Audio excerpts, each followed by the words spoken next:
সকালবেলা ঘুম থেকে উঠি আগে মাথায় তেলটা মেখে নিচ্ছি, কারণ জল আসবে শ্যাম্পু করব।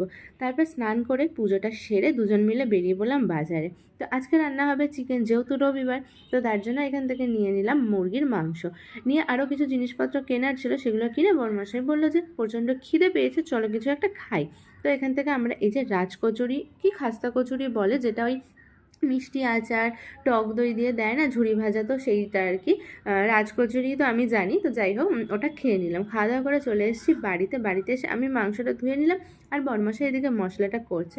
আর দুজন মিলে কাজ করলে জানো তো তাড়াতাড়ি হয় আর কষ্টটা অনেকটা কম হয়ে যায়। তো মাংসটা রান্না করার জন্য ম্যারিনেট করে রেখে দিয়েছিলাম প্রায় 2-2.5 ঘন্টা। তারপরে এই যে চলে আসলাম এখন রান্না করতে। রান্না হচ্ছে চিজ চিকেন। তারপরে আর কি এবার ফ্রেশ হয়ে বসবো খাওয়া দাওয়া করতে। আজকে দেখো রান্না হয়েছিল ভাত ভাজা, ফ্রাইড রাইস আর চিজ চিকেন।